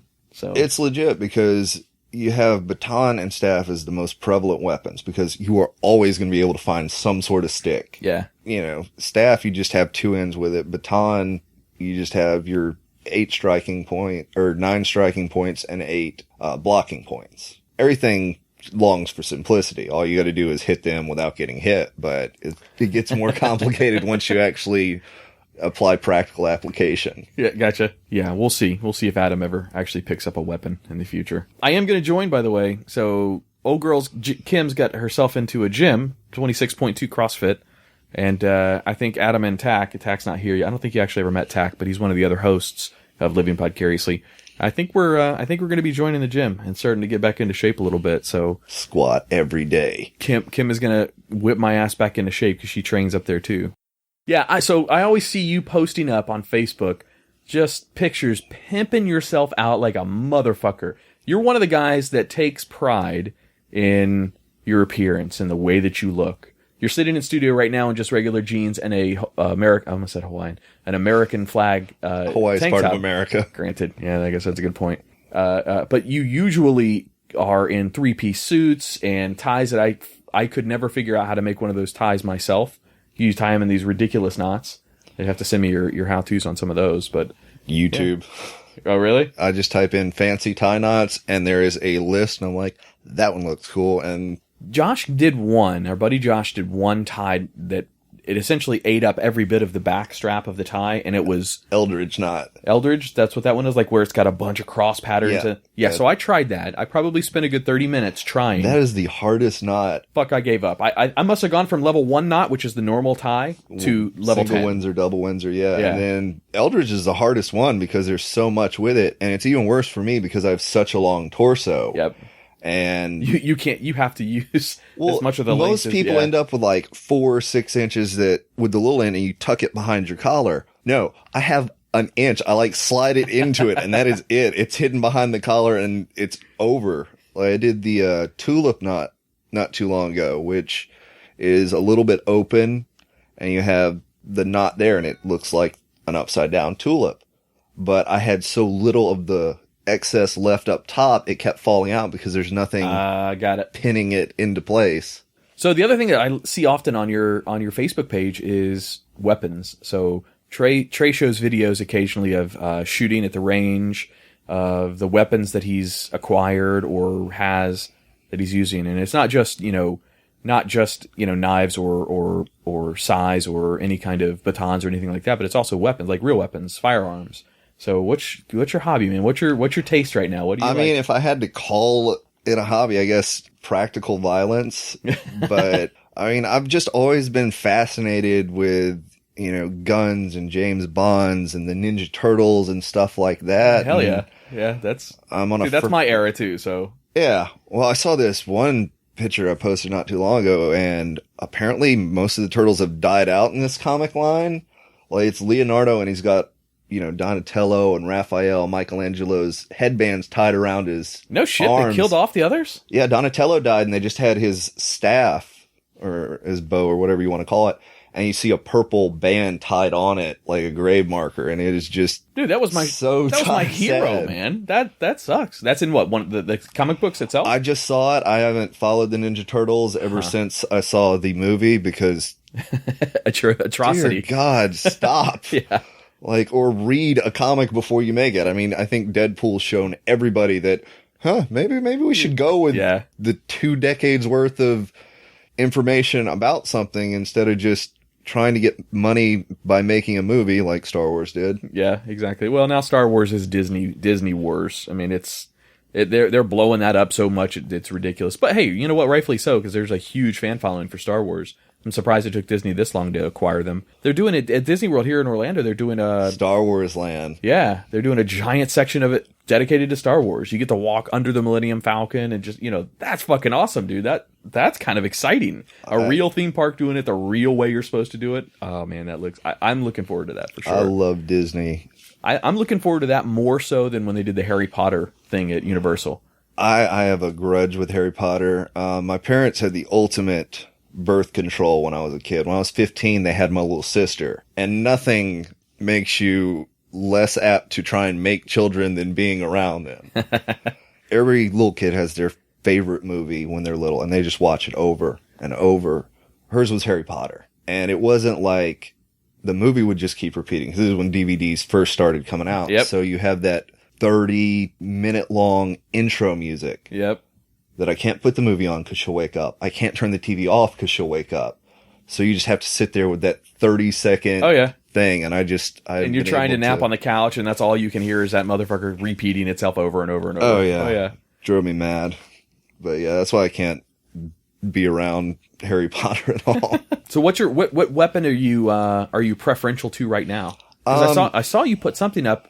I don't know if it was a Glock. I don't know what kind of handgun that was, but you put one up not too terribly long ago that you were training with a silencer on it. Yeah. I recently just got the Octane 9 suppressor from Silencer Co. And I love Silencer Co. because they stand behind their products. If you ever have a baffle strike, which silencers are screwed on. There are other ways of doing it. Most of them are screw-ons. Right. With your pistol one, it can come unscrewed and then can cant the weapon if it comes unscrewed enough, and that can cause the bullet to hit the baffles inside. And the baffles are what suppress the sound, because you have... It's all gas releasing, isn't it? Isn't that the whole suppression is how the gas escapes and the... Well, it's or is it a little mini sonic boom that the bullet is creating? Both. Okay. You have normal ammo, which is supersonic, and then you have subsonic ammo, and there are other types. I'm in no way an expert on the ammo stuff. I'm just learning it because of necessity. But basically you get a heavier bullet, which is subsonic, and the bullet's heavier, therefore it doesn't break the sound barrier.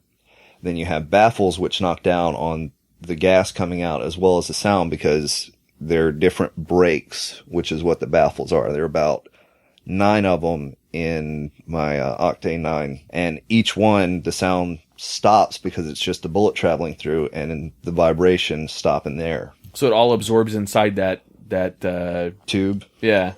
That's cool. Pretty much. And it knocks it from being this loud gun sound to sounding a little bit worse than a cap gun. Yeah. Well, you still have the mechanics of the gun sound. So it's like you cocking it back, because that sound you can't there's control. No suppression on that, yeah. But you're just basically controlling the explosion sound, which I teach people firearms, I teach people hand-to-hand stuff.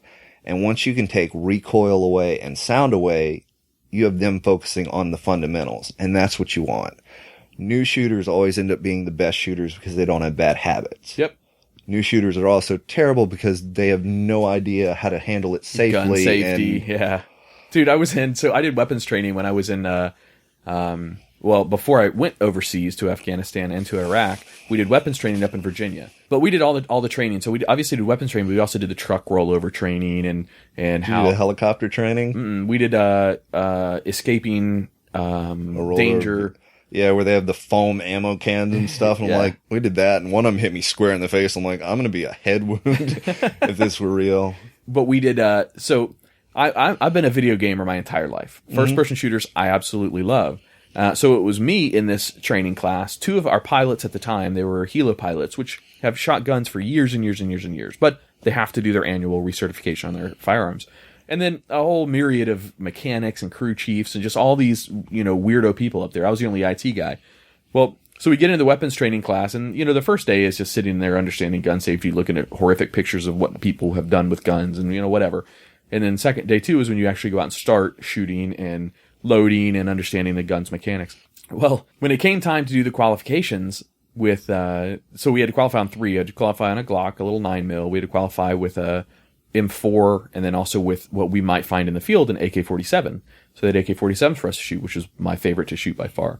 But we did all the weapons training, and we did all the, accuracy and the shoot 7 rounds in under 4 seconds, and all that stuff. The guy at the end of it, our trainer comes up to me and he goes, you're an IT guy, right? I'm like, yeah. He goes, you're also a video gamer. I said, yeah. He goes, how often do you shoot guns? And I said, to be honest, I haven't shot a gun in probably 10 years at this time.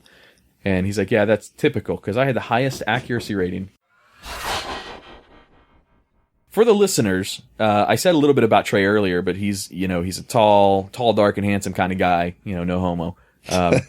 Very in shape, very good looking guy. Kind of from an outsider's perspective, kind of the ladies' man, the ladies' man. That's for the most part. I mean, so dude, I saw you at a wedding that we went to here recently. Pick up the one girl that was there. She was gorgeous, of course, but she was the one girl that was the single girl, of course, that was getting the attention from a bunch of the other guys that were there. And here comes Trey and swoops in, and next thing I know, they're outside talking, exchanging numbers, and, hey, it is what it is, dude. You've got a gift, and you're using those skills. I have a lot of skills, and unfortunately, most of them are not very marketable. But weddings, shooting fish in a barrel. I taught ballroom dancing. Then I enlisted to get my man card back, mostly. I don't know. I've always been a better communicator, conversely, because I'm super dyslexic. Of course, I went to public school, so nobody caught on to that. So math, writing, I'm terrible at, and I apologize to everybody I've texted.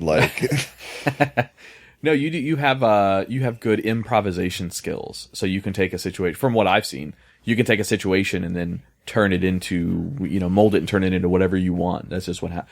And you also, dude, you do a lot of shit. So you play guitar and sing as well. So at our friend Dan and Stephanie's wedding, you performed at their wedding. That was fucking cool. How do you have time to do all that and everything else you do? I don't sit still well. Unless I'm doing a Netflix binge, which God bless Netflix. And the people that actually pay for it and let people like me, your friends, mooch off your account. Yep. But I just now started paying for Netflix again because the accounts that I had prior, I guess my friends stopped paying for Netflix, so I didn't have any more. So I've just bought my Netflix subscription again. Yeah, mine, buddy of mine, Rob, he's a paramedic, and hats off to him for dealing with that kind of craziness day in and day out. I've been on his account for 3 years. God bless you, Rob. You're a good guy. He is. He did the... Unless he doesn't know. If he doesn't know, then that might get uncomfortable. Nah, he totally knows. Nah, he did the Super Spartan race with me, and to date, it is the worst thing I've ever done. Because it rained for a week prior. It's an ex-motocross track. And then we went in the muddy mess. Well, we went in the middle of the day, so the ground was just beat to shit. So it was silt we were basically running on, and you couldn't take a full-size step. It was so slick. If there was even a 30-degree incline, I hope he was in the right angle, you had to go down on all fours to climb up it. No shit. So it should have taken 2-3 hours, because it was 9 miles and 20 obstacles, and you goof up on an obstacle, you have to do 30 burpees. So... 9 miles alone with obstacles scares me. I don't even like driving that far. Fuck walking or running. It took us 6.5 hours. Of course, there is a slight difference between Trey's physique and my physique, so just saying. Good genetics. Dude, I was in Afghanistan. It's a side story. My very first trip over to Afghanistan. I'd been to Bolivia and Peru and a couple of other little places before, but I'd never been to the desert. So I get to the desert, and you know how long it takes. So you're traveling. Your travel time is like 38 hours. Now your flight time is not that long, but you're from when you leave one airport to when you show up to your chew in the desert, it's like 38 hours of travel time. So I get there, and my boss at the time's like, "Hey, dude, take a day, rest, relax, and then we'll put you to work." This is the first time ever out there. So I go lay down in the chew in this little bunk. And, I mean, it was nice. I had air conditioning. I'm like, look, that wasn't too bad. Yeah, it was okay. Private bathroom and air conditioning. You can't ask for much more in the fucking desert. Just gonna say.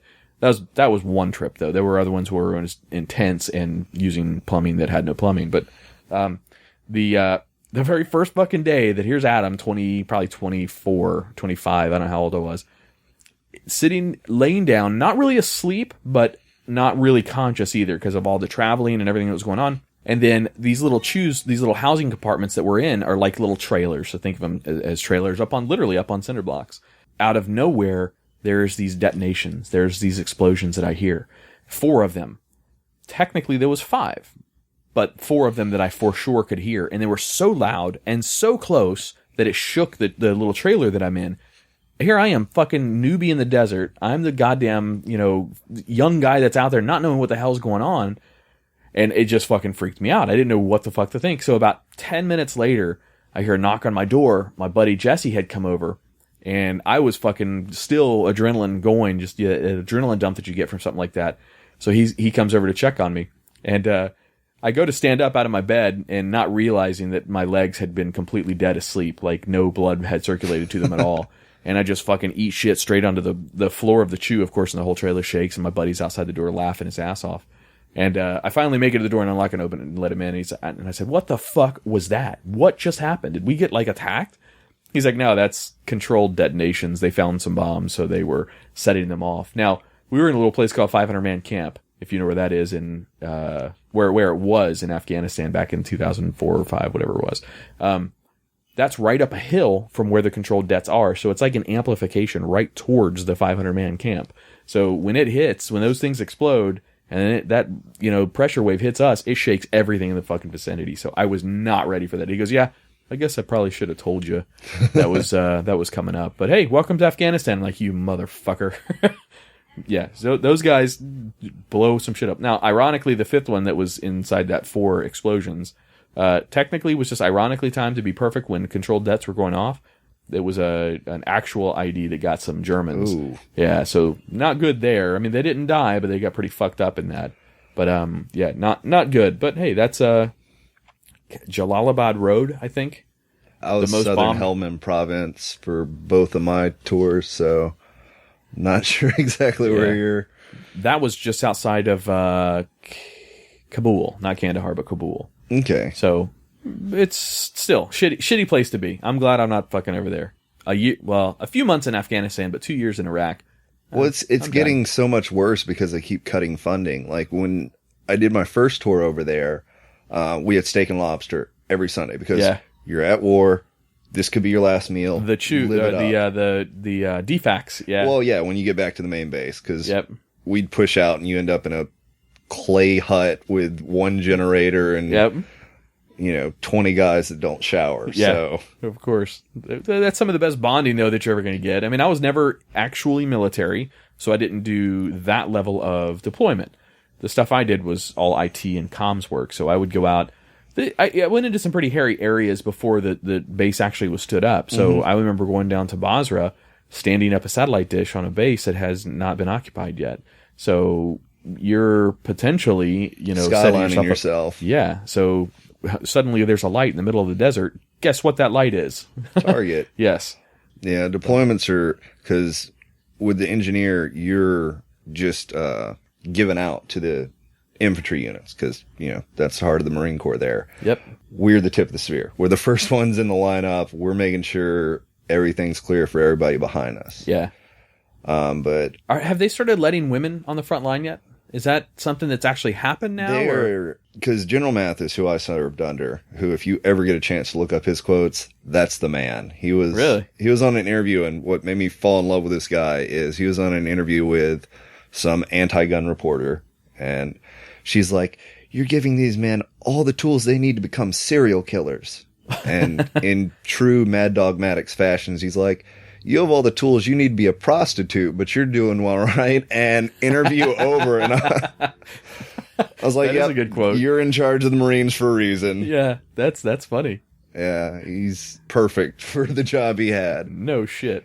But yeah, we just ran the dog when we did it. My first partner was Boomer, and we did the Marja invasion. And then I had Augie on my second deployment, and that was when they sent 1,000 people to Africa. And I still don't know why, but we were 1,000 people short. And that was the hairiest freaking deployment I had. And Augie was with me for that. And What kind of dog was Augie? We used the IED detection dogs. They were all labs. Cool. First partner was a black lab. He's got 21 fines under his collar, 8 of which are with me. Last time I checked, he's still working with the Army, and they don't update me because I need to know kind of stuff. Yeah. I'm still trying to adopt him. It's been 2011 I got out, and I've been trying to adopt him ever since. Wow. Yeah. He's still serving though? Yeah, he's still there. So I know for drug sniffing dogs, not necessarily bomb, but drug dogs, they put a cap on the time that they can be productive, like a 2-year As long as they're still able to do their job, they let them do it because the dog doesn't understand he's working. He's playing with daddy. Yeah. He finds his smell and he lays down Gets or his reward. sits on it. He gets his ball, and that's all he works for. You don't exactly have the same kind of mentality that you do out of a... Well, I mean, and if you look at it from the dog's perspective, he's there 24 hours a day with his owner, with his handler, as opposed to my dog, which I have to go to work 10, 12 hours a day. Yep. And she's chilling at the house. Dude, as a matter of fact, I just crated last night, in that little crate right there, Andrea's dog. He's still a puppy. He's 9 weeks. So he's still just a little puppy. I was deathly afraid when we got home last night. Dude, we didn't get home till like 3:30. But I was deathly afraid that dog had shit and pissed. And I hate crates, but at that age, I have to. Well, dogs don't poop and pee where they stand unless they're a puppy. Yeah. He can't really control that. But he did. He held it. I picked him up as soon as we got here, and he was fucking squirming like a little motherfucker. Took him outside, shit and pissed immediately. I'm like, damn, that's a good dog. Didn't do it in his crate. Praise the crap out of them so they repeat the action. Yep, exactly. Yeah, Andrea's, which is really cool. Andrea's a big proponent of only positive reinforcement, not negative, not scolding or spanking or anything like that for dogs. Yeah. She thinks that the best way to train that dog is on positive reinforcement. So take them away from the situation that's bad, give them something good, chewing on something that they're not supposed to, give them their thing that they're supposed to chew on. And we'll see. I agree with it. I've never done it. It depends on the dog, because I agree. If you can use positive reinforcement, do it. It takes longer to train them with it, then they're doing it for your affection. Yeah. No other fear, no hiding it, no, I'm doing it for treats, and that's all they care about. They're doing it because they want to make you happy. Just that affection, yeah. But with dogs chewing on stuff, we didn't have a lot of stuff over there. So if they started chewing on stuff, we had to deal with it quick, fast, and in a hurry. So you put hot sauce on whatever they're chewing on, so next time they chew on it, they regret it. And so we did that, and a couple of the dogs actually liked the hot sauce. So we'd write letters or get somebody to send some Japanese, crazy wasabi or something, and took care of it. I bet wasabi would work pretty well for a dog, because that's that horseradish. It hits a whole nother level. It's not capsaicin. It's just pure. I don't do hot. No? Nope. I sweat when I eat Tyson hot wings. Really? Yeah. Dude, I absolutely love hot foods and hot spices and stuff. I like if I was to do Hooters, like we did Hooters the other night, I always go hot and then get a side of their next level hot sauce. I can't do the ghost chili. That's, that kind of shit's a little bit too hot for me, but I would use it in a mix of, something that you're making, use a few drops of something that's a ghost chili pepper product. I like hot, but I'm not crazy. We're not crazy about it. All right, do you have any stories from any of your deployments or any of your breaks or anything like that? Where have you gone on leisure, on pleasure around the world? I did a lot of traveling. I had a band when I was in North Carolina, which is where I picked up a lot of my guitar stuff, because I bought a guitar at 18. I was just right out of high school. And what part of North Carolina? I was stationed in Camp Lejeune, the armpit of the world. Jacksonville. I lived there for 7 years. Yes. Jacksonville, North Carolina. You have my deepest sympathies. There are so few women there, even fat girls are picky. Yeah. Yeah, since you grew up there, one of my actual professors at my college wrote a book, because he's from that area, but he was obviously there as a boy. Yeah. And he wrote, it's called Cheese Biscuits by Bill Williford. Cheese biscuits. That's for about like that area. Yeah, it's him growing up. No, it's basically I don't know if you saw Secondhand Lion, but it's like that. Just kid is living there with his grandparents. No electricity, cast iron stove. It's a good book just to go back to that time period with it. Huh, okay. Yeah, I'll have to read that. What's the era that it's set in? Like 80s and 90s or? No, like 50s Oh, era. really? Well, he's an old guy. He was in the Air Force. He had John Wayne came through his base. Because he was at some secure base that was built into like a mountain. He's Air Force, so it's apples and oranges. I'm not familiar with that, but yeah. Do you have any charities or anything like that you are advocating for, or anything you want to plug? Anything back up in Georgia, a range or anything like that you want to give any plugs for? Nothing I'm directly involved with. Our medium makes it out. Now, granted, it makes it out to about 26 different countries, but the majority of all of our downloads are Southeast U.S. The majority, probably about 80% of our downloads are Southeast U.S. So from, North and South Carolina, Georgia, maybe a little bit of Tennessee, and then a ton in Florida, especially in the Central Florida region, are where, the majority of our stuff comes from. So a lot of those folks travel up to Georgia. So if you have anything, dude, you've got full range. So if you ever want to plug anything for up there, just shoot me a message, let me know. We'll talk about it on the show a little bit and give out some plugs. Okay, I appreciate it, but I don't know, just work my little insurance job and play with ninja weapons and shoot guns. I went to the mall and got my hair cut to look nice because I took Kim out to some Brazilian. You guys do Texas Day Brazil? Probably. Oh, dude, I love those. Those are so good. It was. I was angry because it was full. It was so good. Yeah, I did one of those restaurants in Bolivia. They have a place down there called Brass Sergeants. That's what the translation is. And it's a rodizio is what they call them, but it's a nonstop meal service. And you're sitting in this little place. So Texas Day Brazil, for listeners, is all you can eat steak and lamb carnage place, really. I mean, it's tons of different meats.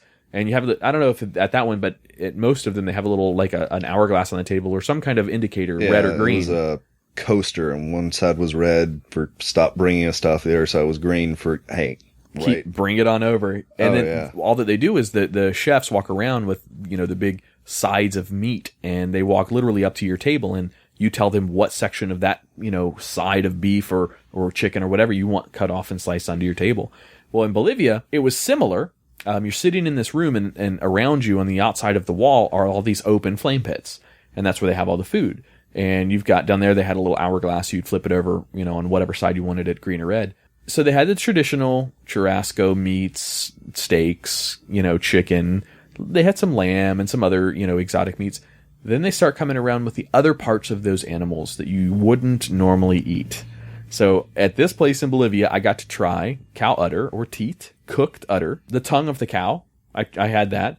Wasn't that bad. It was a little bit chewy, but it wasn't too bad. Chicken hearts, cow liver, and then the intestines. Now, that sounds horrible, but to southern U.S., chitlins are intestines. Obviously washed out clean, deep fried, and served. But we deep fry everything. Yeah, you could eat anything if you deep fry it. But I tried that too. I did not care for that so much, but I tried every bit of it. I tried all of the animals that they were serving down there, at least to get the experience and say I did it. Yeah. Teat was probably the most interesting tasting, I guess you would call it a meat, that I've ever had. It was sweet, and it melted like a filet mignon. Not quite. It almost like it was an explosion of flavor when you bit into it. Not gross, but and then it was such a tender and soft meat. I'm trying to think how to describe it, but it disintegrated as you were chewing it, which was completely unusual for eating any kind of meat. I have nothing to compare it to, but yeah, my friend up in Georgia, he's even more eccentric than I am. He actually found a website to where you can buy lion meat. And there's a year-long waiting list. It's $250 a pound. How do you know it's lion meat when you get it? I'm sure that he just told me the story. I didn't, go through all the proper fact checks because I'm not spending $250 a pound on meat. Yeah, no kidding. But the lion heart is $1,000. And he was trying to get all of us to go in so we could all eat a lion heart. You eat a lion heart and suddenly you have more testosterone. You're going to be fucking for hours. Man. That's how Sylvester Stallone stays in shape at like 800. No, Sly was busted in an airport, I think in Atlanta, actually. I don't remember where, with HGH on him. Well, good on TSA for catching something. Yeah, no kidding. Usually they just make me throw stuff away and rebuy it in their gift shop. I want them to lift the ban on transporting edibles across state. Just saying. Assuming it was legal here, I would partake in some edibles. But all right, Trey. We appreciate you coming in studio today. Like I say, if there's anything that you want to, throw a plug out for, or get our listeners to support you behind whatever, just let us know. And don't be a stranger, man. I'll set up a Skype. You can call in on the next couple of shows. We usually record every Monday night now. And then the shows are released on Thursdays. So like your show we'll record Monday night for the regular show. I'll incorporate some of the interview segments out of this for Monday night's recording, and then Thursday it'll be released. So your show will come out on Thursday. Can I tag you on Facebook when we publish that one? Yeah, okay, go for it, and you can throw some of my videos and stuff up with it, because my new thing is I'm playing with butterfly knives. Saw some of that online, and it is gorgeous. Let me tell you, when you were playing around with one of those knives last night, and that was the trainer. Adam was potentially inebriated a little bit. That was pretty fascinating to watch. They do it with like classical music behind it, and they get both hands flowing with it, and it's no shit. Yeah, it is gorgeous to watch. Cut my dick off playing around one of those things. I've actually flailed it wrong and hit myself in the dick at least a dozen times, and I've only had this thing a week. So ladies, he's got nicks all over his dick. Don't worry, it's not. No, that's with the trainer. I do not play with the actual bladed knife. I just carry one because it's beautiful. Yeah, fun to play with. Can you get in trouble for carrying that around for the trainer? The trainer, I mean, it technically can still cut. No, it can't. No, not at all. I thought it had a blade on it. I thought the one I was seeing. It has a blade shape. It is completely dulled. But, I mean, you can get about as much trouble as having a butter knife if somebody wants to really be a jerk about it. There's no point to that. You cannot cut with that at all. I mean, you could bludgeon somebody with it, but you can't.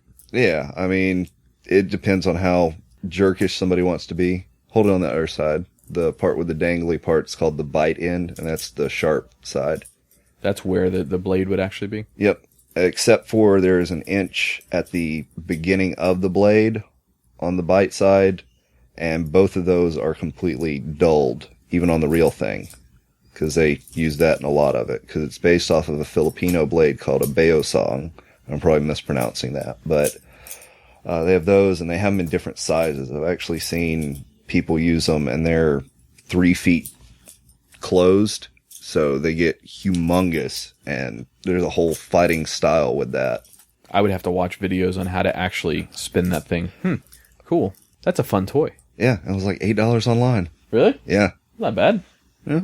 Well, cool. All right, so this is going to go into episode number 6 for Living Podcariously. Check out Trey online at Facebook. You can find him just under Trey Easterling online, right? Yeah. And then he's a friend of the show, so you can see him on the like page as well if you guys are interested in talking with Trey. But he's probably our manliest man listener. So I challenge somebody to be more of a man than Trey. All right, brother. All right, man. Well, thanks for having me. Dude, thanks for coming in. It was a blast. We hope to have you back down here again when you make your cycle through. Next time you're down, we'll actually do it while we've got a studio cast in here. So when I've got in Tach, as well as maybe a couple of other guests that I got coming in and out. And we want to get our boy Josh back over here again to do another episode. Oh yes. So we'll have Josh Wilson over. Maybe you can come down that day. Well, cool deal. All right, brother. Trey, we appreciate you coming on the show, and we will see you soon. All right, thank you. Hey guys, this is Tach from Living Podcariously. You can also check out other content I have. I also co-host a podcast called Taint Funny on iTunes and Stitcher. It's me and 3 of my buddies. We talk about movies, television, video games, comic books, you name it. It's a comedy podcast called Taint Funny. And you can check us out at taintfunnypodcast.com.